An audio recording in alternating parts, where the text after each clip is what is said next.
The book of Jeremiah is filled with several different types of literature.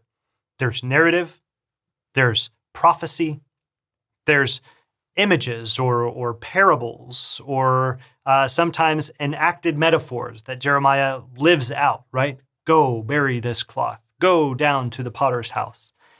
And then sometimes we get some wisdom literature right in the middle of Jeremiah. And that's what we find in Jeremiah chapter 17. It actually feels like it might belong in the book of Psalms or in the book of Proverbs. And at times it feels like we're actually overlapping with some of the content there. But I think this all fits in with Jeremiah's overall purpose and message. And it fits in with what I think God is wanting to try to do through the voice of Jeremiah. He's trying to call his people into wisdom.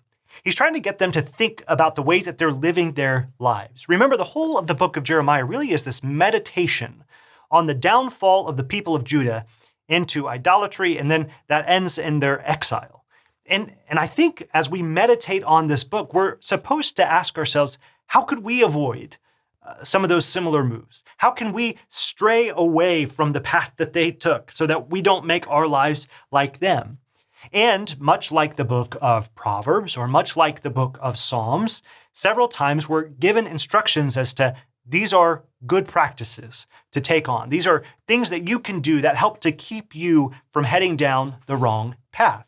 It's an invitation to think about your life, to consider the ways that you're traveling down and wonder, maybe I need to make a different choice. Maybe I need to think about the way that I'm aligning my heart and aligning my life so that I'm someone who actually honors the Lord. That as I look at my life, I realize that I am like a tree planted by streams of water or something like that. Now, Proverbs chapter 1 says the fear of the Lord is the beginning of wisdom. And I think really this idea that we fear the Lord, it leads us into this place where we can then begin to understand what wisdom really is. Understanding who God is and placing him in proper perspective then allows us to take stock of our lives. It allows us to take stock of what we're doing and kind of assess the underlying motivations for what we do. And Proverbs have a way of sort of bringing some of those things to the surface and causing us to evaluate this. So I think in Jeremiah chapter 17, what we're dealing with is these proverbs that really push us to ask this question: do I trust in Yahweh? Do I really trust in God? This section of the book of Jeremiah breaks down with several different sort of subsections. The first one comes in verses 1 through 4. I think what happens in verses 1 through 4 is we get the critique of the people. It says this: the sin of Judah is inscribed with an iron stylus. With a diamond point, it is engraved on the tablets of their hearts and on the horns of their altars. The sins have been written down. Just like the law, the sins are written down, but it's not written down on a tablet. It's not written down on a piece of paper. Instead, this is written on their hearts. Deuteronomy chapter 10, verse 16 says, "Circumcise, therefore, the foreskin of your heart, and no longer be stubborn." And the people, it seems, did not listen to the words of Deuteronomy. They didn't circumcise their heart. Instead, they inscribed their sin on their heart with an iron stylus. It seems that this is permanent. It's staying on there. It's so deeply engraved. Everybody can see it. It's not going anywhere. It seems now the only possible solution is for them to have a new heart altogether. And in that sense, we look forward to Jeremiah chapter 31, verse 33, where God says, "I will put my law within them, and I will write it on their hearts." Yes, the people need God to do a miracle to give them a new heart. Verse 2, "While their children remember their altars and their Asherah poles by the green trees on the high hills." They engage in this idolatrous worship, it seems, under trees and on high places. Frequently in the ancient world, worship would happen on high places, right? And so what's happening here is the people are engaging in all of this idolatrous worship, these terrible practices on high hills under green trees. Verse 3, my mountains in the countryside. I think it's kind of interesting. God says, listen, I'm the one who gave you those, and you're using them to abuse your relationship with me. I will give up your wealth, God says, and all your treasures as plunder because of the sin of your high places and all your borders. And you will, on your own, relinquish your inheritance. The word relinquish there is used in Deuteronomy chapter 15. Interestingly, this is the chapter that talks about the 7th year debt release that the people of Israel are supposed to practice in their midst. So once every 7 years, they're supposed to let people go free, right? You're supposed to release any debts that people have against their brothers. In fact, it says, whatever your brother owes you, Deuteronomy 15, verse 3, whatever your brother owes you, you must release it. Same word here. You will on your own release your inheritance, not to someone who you took it from, but rather to those who will take it from you. I will make you serve your enemies in a land you do not know, for you have set my anger on fire, and it will burn forever. Now, the word there, forever, is until future lasting time, until a really long period in the distance. The word that we often translate as forever doesn't always mean forever, as in absolutely until the very end of any calculation of time.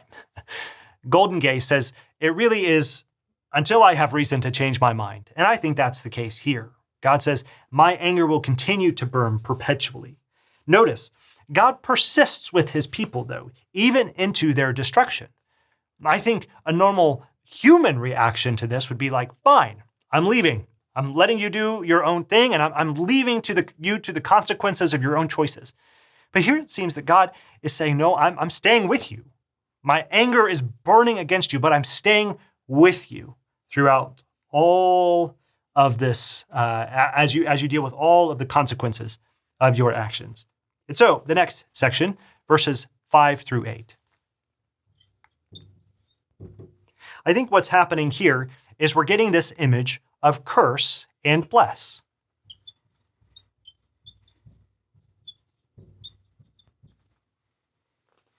It sounds a little, as we read it, like Psalm chapter 1. But blessing and cursing are used here, and they aren't really used much, or at least the word cursing isn't really used much in Psalm chapter 1. It reminds us of Deuteronomy 27 and 28. As the people come into the land, they're supposed to stand on Mount Ebal and Mount Gerizim, two mountains sort of right next to each other, and they're supposed to sort of read out all of these curses or all of these blessings. And as they announce them back and forth, the people realize what they are supposed to do. And so perhaps these blessings and curses are less connected to salvation and more just connected to good or disaster. If you do the things that God has asked, then you are going to experience good in life. And if you fail to do the things that God has asked, then you're going to invite disaster on your own life. And so, Deuteronomy chapter 28, the section that details all of the curses that are going to come to the people, it ends with the last curse being exile. And that, of course, is what the people are facing here. So, this is what the Lord says, verse 5. Cursed is the person who trusts in mankind. This person here is a strong or mighty one. That's the Hebrew word used. It highlights the inability of this person to secure his own future. Yes, he might be the strong and mighty one, and yet he trusts in mankind. He makes human flesh his strength, and his heart turns from the Lord. He looks strong, perhaps on the outside, but in reality, he's unable to do much of anything. The problem is that he trusts in mankind, in Adam, in humans. That's his problem. Instead, he should be trusting in the Lord. In fact, verse 6, he will be like a juniper in the Arava. He cannot see when good comes, but dwells in the parched places in the wilderness. He is like an isolated, soon to wither bush. It has no prospects for flourishing. Its roots cannot go deep. And there it sits in the middle of the wilderness, and no one will even know when it withers up and dies. In a salt land, it says, where no one lived. In Jeremiah chapter 2, God was the only way that they survived in the wilderness. If you remember our discussion of Jeremiah chapter 2. Now, where no one lives, right, in the wilderness where God sustained them, here, this bush is just out there, isolated, alone in the wilderness, in a salt land where no one lives. This is the home of the salt sea, or as we call it today, the Dead Sea. Verse 7, yet the person who trusts in the Lord, whose confidence indeed is the Lord, he is blessed. In contrast, then, we're given this picture of a person who actually trusts in Yahweh. And the confidence or reliance is in God himself. This person, experiences good because of his choices. Verse 8, he will be like a tree planted by water. It sends its roots out toward a stream. It doesn't fear when heat comes. Its foliage remains green. It will not worry in a year of drought or cease producing fruit. So the image here is that of a well-supplied, well-watered tree. It never lacks water. And I think it's a little bit of a play on words with verse 6, right? It will not fear when the heat comes. That phrase in Hebrew sounds almost identical to a will not see of verse 6. Notice that the water proximity does not eliminate the threat of drought, right? It's not that for this individual who is like a tree who sends out its roots towards a stream, it's not that that individual never experiences drought or never experiences heat. The heat still comes. The reality is that the heat is just neutralized. In other words, its roots, its foundation, keep it safe in the time of heat and in the time of drought because it is always watered. And so it will not cease fruit bearing even within that season of heat and drought. And it will not worry because its roots go deep. I think the message here then is trust in Yahweh. Above all else, trust in Yahweh. Maybe it doesn't make sense. Maybe you feel like everybody else around you isn't trusting in the Lord, but if you trust in the Lord, I think God is saying, it makes you like a tree with roots that spread out into water. And you've always got a source to pull from. You've always got what you need in order to survive. Your alternative is to fail to trust in the Lord, to trust instead in people, and they will always let you down. Verse 9 begins a new section, I think, 9 through 13. And here, the idea seems to be our heart.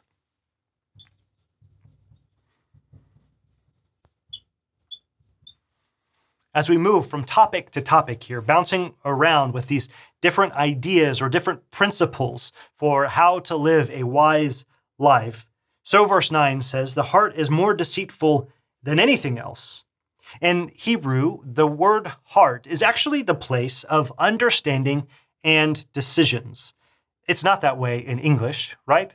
The heart is the place that we feel. It's the place where I sort of decide, how do I feel? And then I'm gonna go with my heart over my mind. I'm not going to think about my decision. If I go with my heart, I'm just going to go with what I feel. Not so in Hebrew. In Hebrew, you make decisions with your heart. You think with your heart. And as you're going throughout life, you try to consider what exactly is happening in my heart. And then how does that allow me to make decisions that are wise, to make decisions that honor the Lord?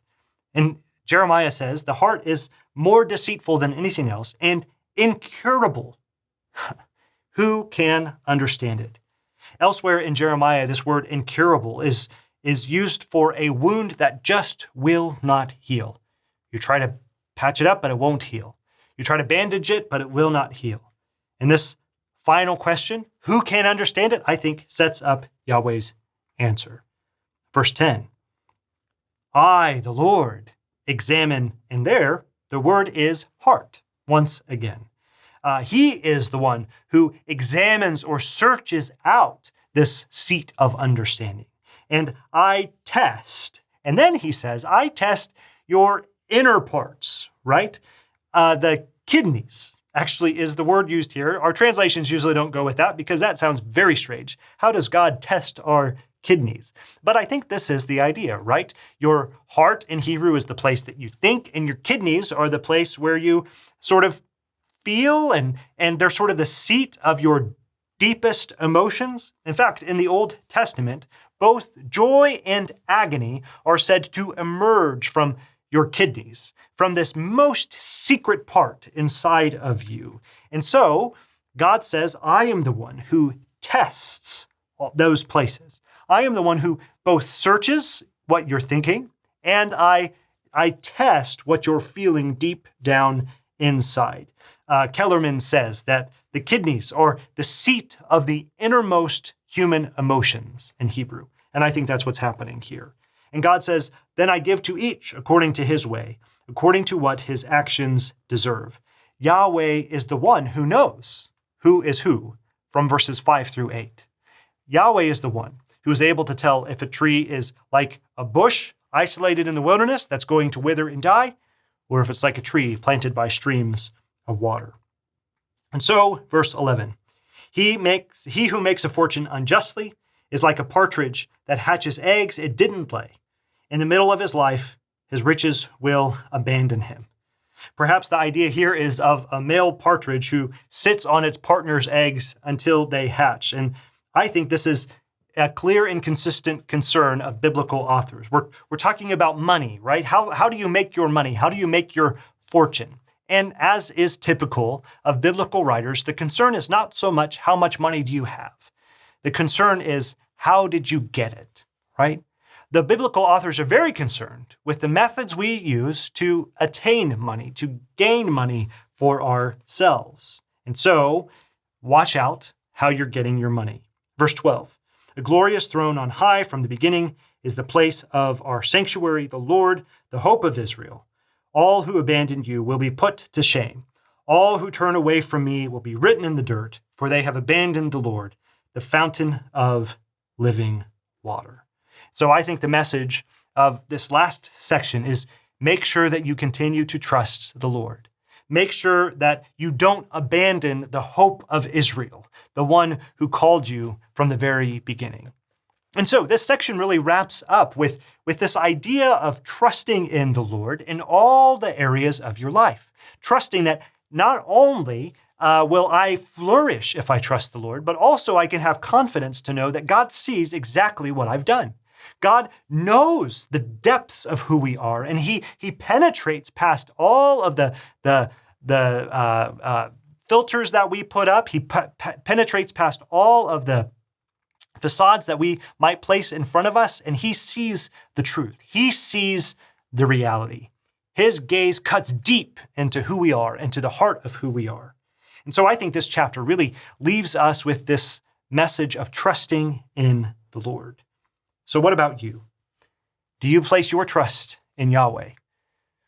If the Lord is looking in your heart right now, can you honestly say that your trust, that your hope is found solely in Him? Or have you spent your days, your week, your month, your years pursuing your own interests, pursuing your own ways, trusting, as it says early in the chapter, in mankind, in humanity, hoping that perhaps politics, perhaps power, perhaps money, perhaps influence, all of these things maybe will solve my problems. And the reality is those who fail to trust in Yahweh will be like that bush withering in the wilderness. So who do you trust? Do you trust in the Lord or do you trust in others? Because those who trust in the Lord will find that their strength is renewed day by day. They will find that they're like a tree planted by streams of water. They will find that they flourish in all that they do, not because that they're great, not because they have some sort of innate value that nobody else has, but rather because they found the true source of life. Trusting in Yahweh is the way to live. And I think Jeremiah gives us an invitation to that life here in this chapter.